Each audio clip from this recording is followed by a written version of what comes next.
Hello, Scorpio. Welcome to the Plaid Sheep Oracle.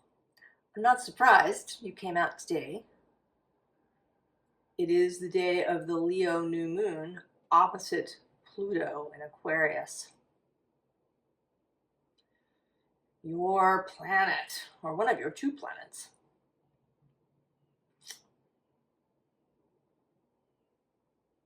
and he's moving square, Scorpio. The possibility of dynamic change. The card that came out for you is Leo.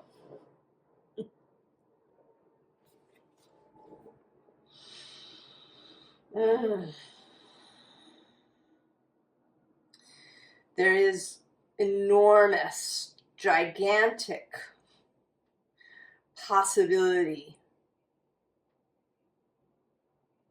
for change, for real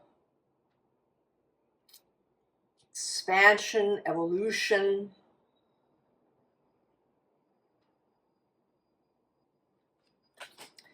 The visible underlying is the North Node, that which we are called to. And below that is the South Node. And then below that is Chiron with heal.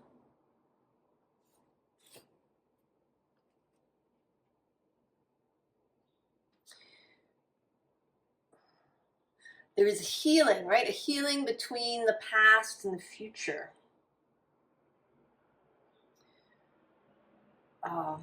There can be on this North Node journey, one can get a little, right? You can get a little angry about your South Node. Why do I keep doing that?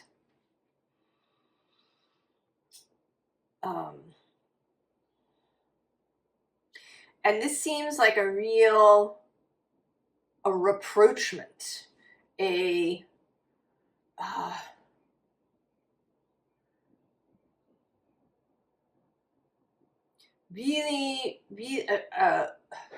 help around relationship, the relationship in your life, not so much with people, but with aspects of yourself that have been in conflict with one another. Motivations,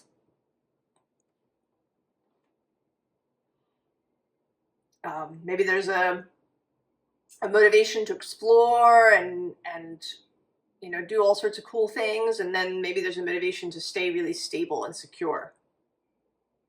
And that these two things have been working in opposition to each other. If you have a thought about going and doing something new and exciting, this other half of you, may throw up a bunch of thoughts about, how this could go horribly wrong.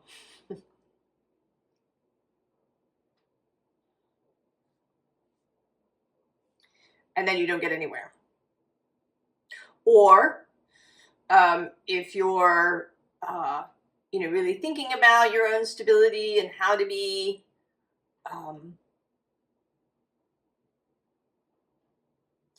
more secure in yourself, this other side could start telling you that you're boring and that you never do anything, and right, whatever it is. So there's a conflict. The two things feel to each other as if they are, as if they can't meet. They're too different.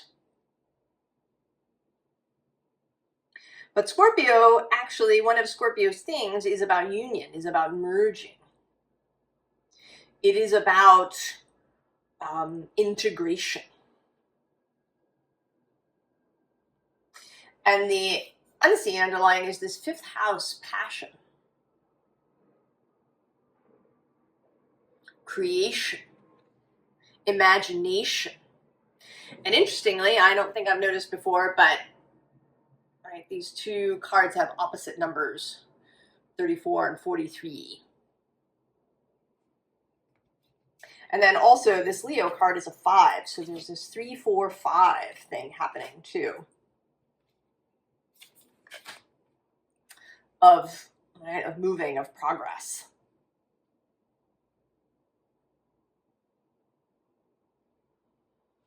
So there's something here about a rapprochement, a reconciliation, a real, you know, seeing that these two motivations actually have a lot in common and can really work together.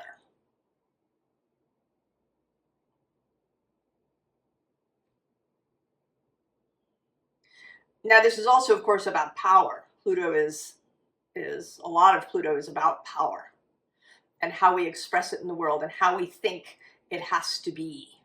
You know, do you have to have, you know, a lot of authority in order to have power?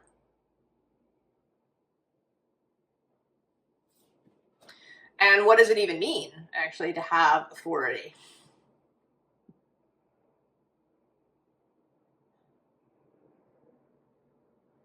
Does power have to be visible?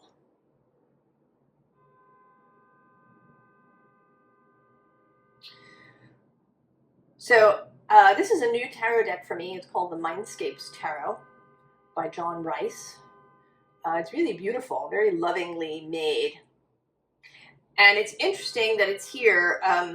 So how it works in the minor arcana is that it's the same sort of place, the same scene physically, but seen at different times of day, different places in time. So there's very much something here about this process that can happen. We start with the Three of Branches, Three of Wands, that initiatory energy. In the Two of Wands, you've made a choice, and now an action is initiated. Below it is the Page of Spires, the Page of Swords. And there's something here certainly about perspective, right? Being in this hot air balloon, looking out at the other hot air balloons, having, you know, right, getting the perspective on it, widening the look. Sometimes, you know, when we're really in our own mind, when we're you know, the perspective narrows down and we feel like, you know, there may be no way out, or, you know, it's really a big problem, right? It just sort of sucks all the air out of the room.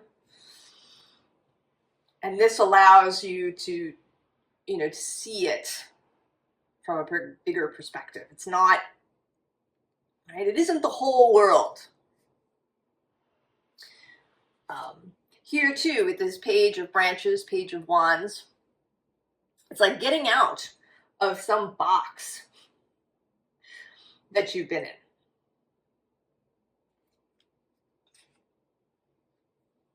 Some restriction that you've been in.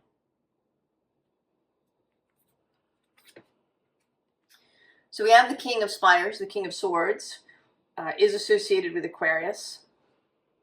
And, you know, here the king has reached the summit of the spire. And this seems like sort of a retreat, taking some time to contemplate. And this isn't, you know, I don't feel that this is like a meditative energy so much. You know, because sometimes that can actually be counterproductive.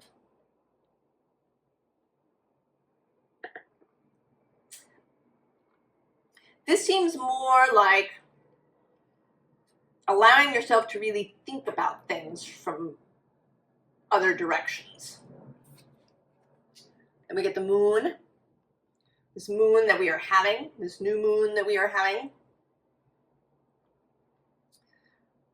And then the you know, the process up to, this is a waxing moon, reaching the full moon in Aquarius in 2 weeks.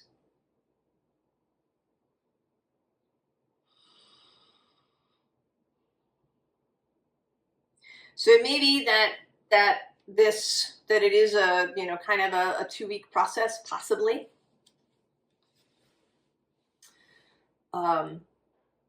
There is more to come in Leo season. There's a whole grand trine with Uranus and Mars, who is your other planet, and Pluto.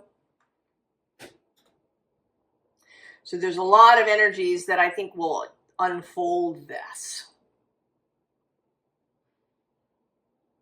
But the moon is also about uncertainty,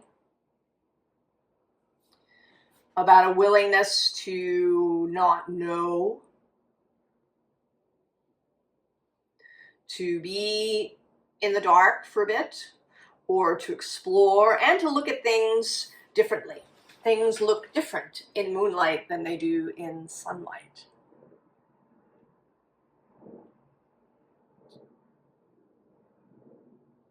To also maybe think creatively, think, you know, even how would a child see it? Maybe you could even go ask some children if you've got any handy.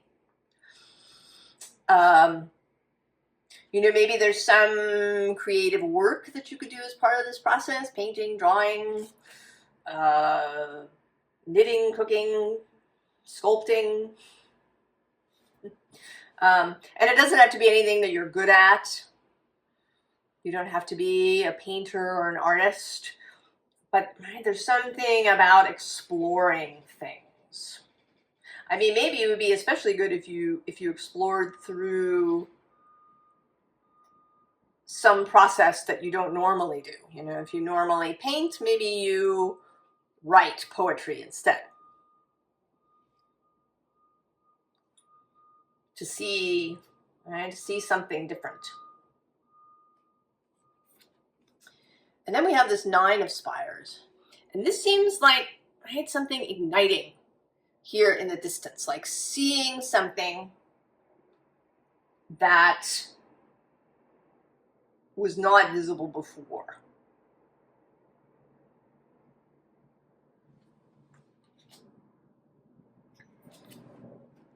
And then we get the 5 of Branches. And you can see, right, this is sort of the same place, but at a different time. So things have grown, things have changed when you come out the other side. And it may be, you know, maybe a little rough around the edges, right? These trees are a little rough around the edges. Finding the spot where we can see that. It's a little, you know, it's not very manicured. It's a little rough. Actually, the phrase that comes to mind is bedhead. I don't, right? That you're not, you know, this won't be a polished. This is new. Energy is coming out. There's a lot of this novice energy that I think that we're all in. And it can be difficult, you know, when things start to get really good. It's new. You're a novice at accepting all of the joyous, beautiful things. So allow yourself to be a little rough, a little unpolished. So of course, the dragon, power, strength. The underside has the cat. And this too seems like kind of 2 aspects of things. This cat and this dragon.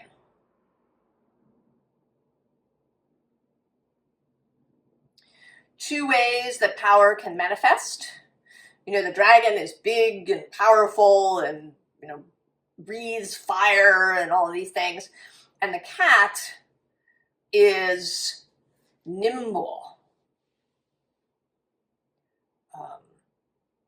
quick, smart, agile. And then we also have the horse. Now, in this deck, it says accepting help from another and delegating authority. And that feels like this re-examination of power. You know, is allowing, have you had trouble allowing somebody else to be in charge of something? Does that feel to you like you've given up your power? Is that actually true? Or is it a different sort of power? You know, is being capable and in charge this kind of choleric, active, achieving thing? Or, you know, just having your hands on all the pieces, being in control of every piece, is that the only way to have power? Right below that we have fear, and then perception.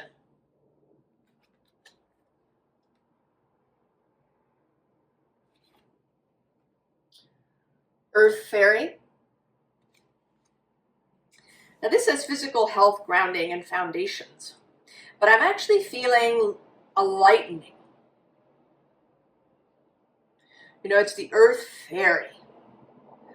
This idea that a fixed energy like Scorpio can be light, can fly, doesn't have to be so fixed.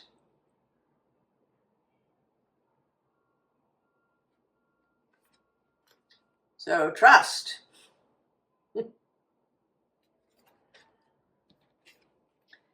And then the Raven. Magic, coincidence, synchronistic events.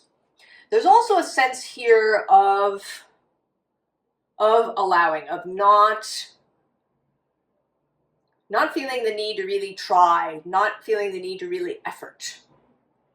The moon is not an efforting energy.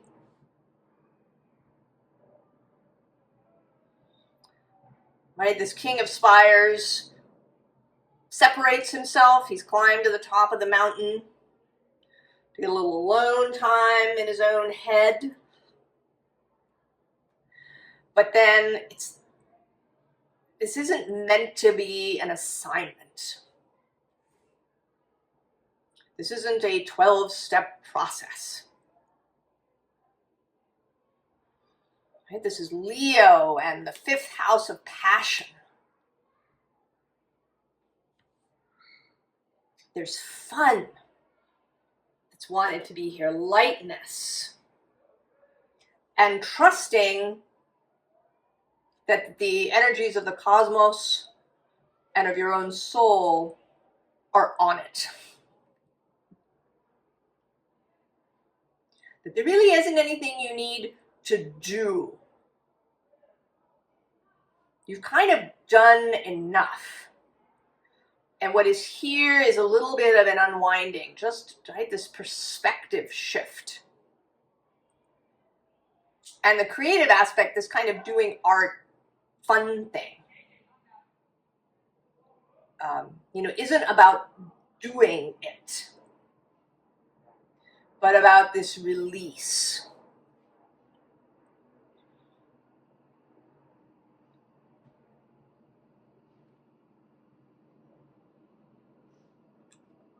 Yeah, 10 of Tentacles. Having fun, going, you know, playing tag. Enjoying yourself in some way. Without any sort of agenda. This is not about, right, not about efforting. I have to get myself into an allowing frame of mind. I must do it. That's right. Fun. Below that, we have this page of fungi, more of this novice energy. But she's totally relaxed about this idea. She's absolutely fine about not being an expert.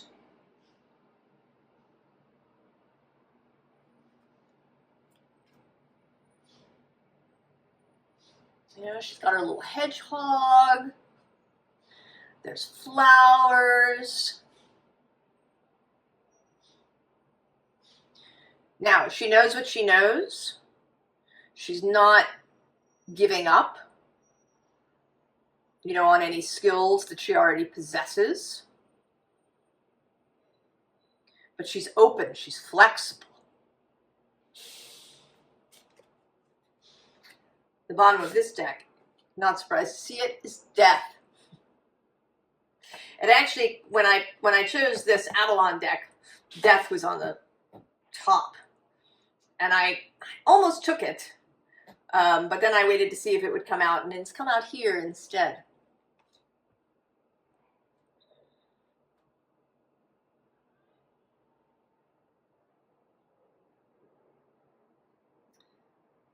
You know, there's something about, you know, moving through the portal here.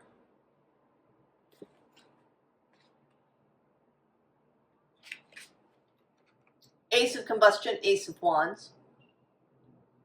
But very light, you know.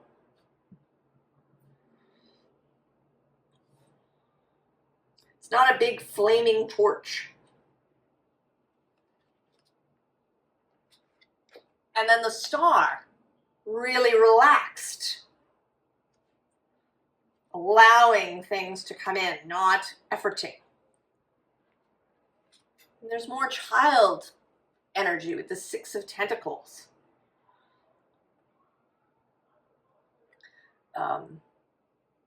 You know, they're kind of perfectly at ease with this giant squid.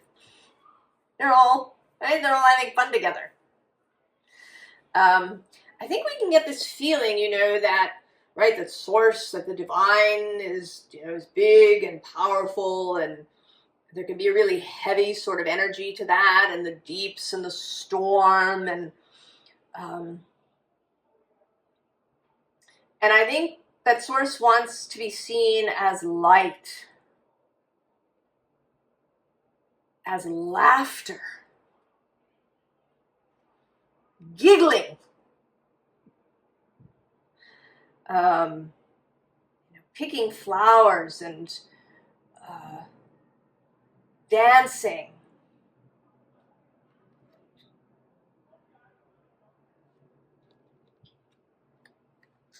And then the Ten of Fungi, Ten of Pentacles.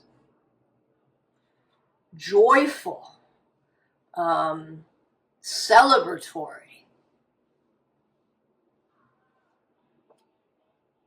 And there is something here too about the return now to the group.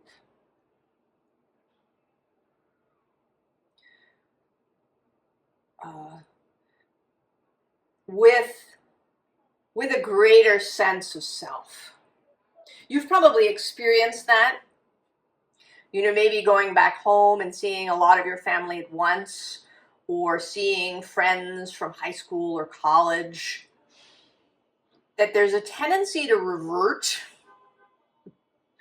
right? To slip back into a role that you had. You know, if you were the youngest in your family, to be the youngest again. To recreate these old patterns when we return. If you've gone off on retreat and you've had all sorts of insights and peacefulness and, you know, interesting ideas, and then you come back and maybe you revert. This feels like not reverting when you return to your normally scheduled programming. Because then we come around and it's the Ten of Pentacles again. But this feels like with also this Three of Cups, which is an energy of reconciliation. I want to say that this is, you know, these motivations in you. You maintain the relationship, you maintain the rapprochement. This card is often the image of the united will for me, of integrating and reconciling these sometimes seeming opposites. And you know, Uranus, astrologer Rick Levine, and I'm not going to get this right, but that Uranus resolves the irresolvable, reconciles the irreconcilable. And he is now in Gemini, trine Pluto. The trine is going to get tighter as we move into August. And we're going to get that grand trine with Uranus, Mars, and Pluto, August 7th, 8th, 9th. The other planets, the moon will make this third point of the trine several times before Uranus is returned back to Taurus in November. And then Saturn and Neptune, along with Pluto and Uranus, make a mini grand trine, 2 sextiles in a trine. So there's so much energy of imagination and the ability to change. Also the ability to reconcile, you know, Neptune and Saturn together really feel to me like this ability to reconcile these different things. Something that may be very structured and something that may be very open and imaginative. And that the two of these things coming together really allow us to do that too.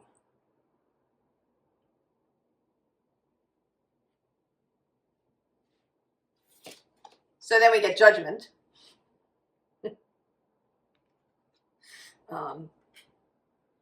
Right, the trumpet sound. It is a new dawn. King of Pentacles. A sense of ease in power. He's very easeful. He doesn't actually have to trumpet anything.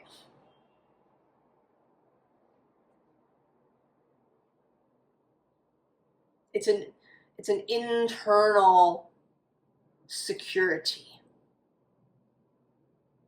That internal Saturn that is always there. We don't have to scramble for it or effort for it. Then there's this Five of Swords followed by the Queen of Swords. You know, and this feels like she's, right, maybe she's been in conflict with herself or her own mind. And now something is released. And as a result of that, she becomes the Queen of Swords. And has the ability to see clearly. And see with other senses too.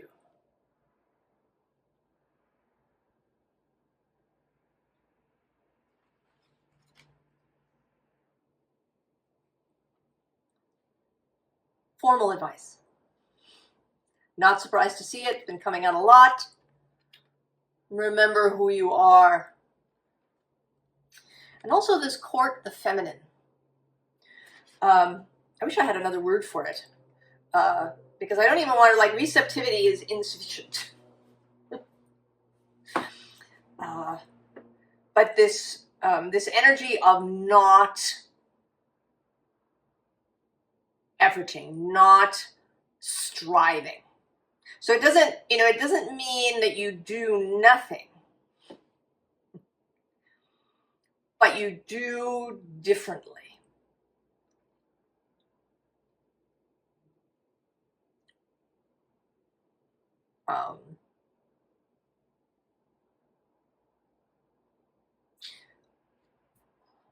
On the bottom, also coming out repeatedly, bring the exile home. Coming home to the true self. This laughter, this giggling, this dancing self that is a true reflection of Source.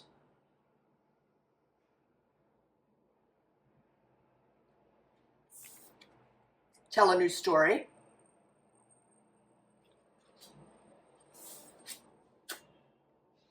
Alchemize. And that's this integration, this coming together of disparate parts into a new whole. And I kind of see that here with this, it's, right, what comes right after this image is this. So this almost seems like this is, right, it's an integration. It's almost like a conception. Because then we have this pregnancy. So when you allow these two things that seem disparate, right, child and adult, whatever the Saturn, Neptune kinds of things are, or maybe the Leo, Aquarius kinds of things are for you, or possibly, whatever your north-south node axis is, wherever that is. If, maybe you have a prominent opposition in your chart, something that is going to come together and, right, create a whole new life. Right, sperm and egg coming together to create a whole new life.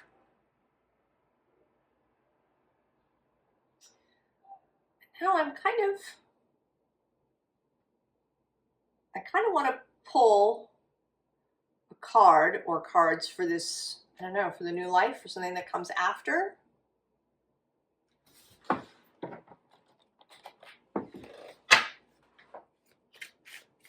Now that we've come to this point.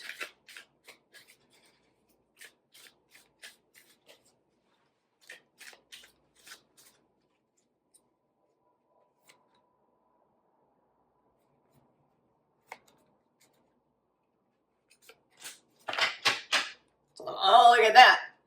The High Priestess. And on the underside is the Three of Sacred Circles.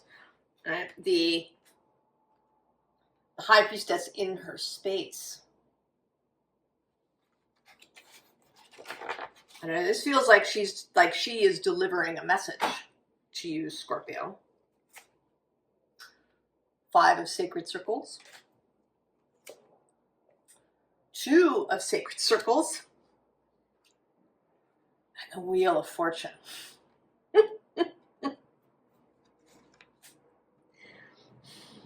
Right, the five is an energy of, right, can be an energy of conflict, right? It doesn't look, like the Five of Wands or Five of Swords, but it's being left out of something. There are fives here. There's the Five of Branches. Leo is a five, the fifth house. Bring the Exile Home is a five.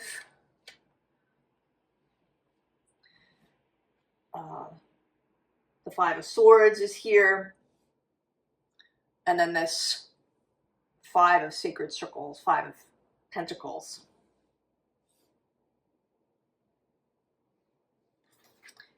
And then they come together.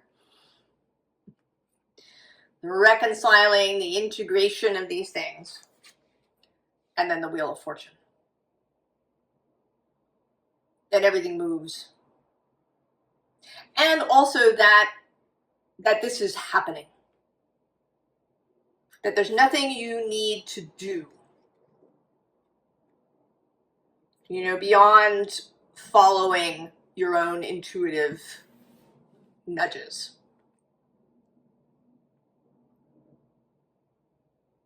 Right? Magic, coincidence, synchronistic events. Look out for the raven, I want to say. However he appears for you, Scorpio. I think it's exciting. Might feel intense, but you enjoy that.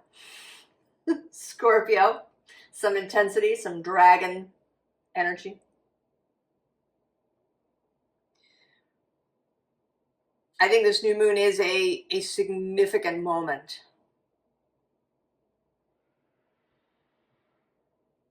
As we move forward in the next bunch of years.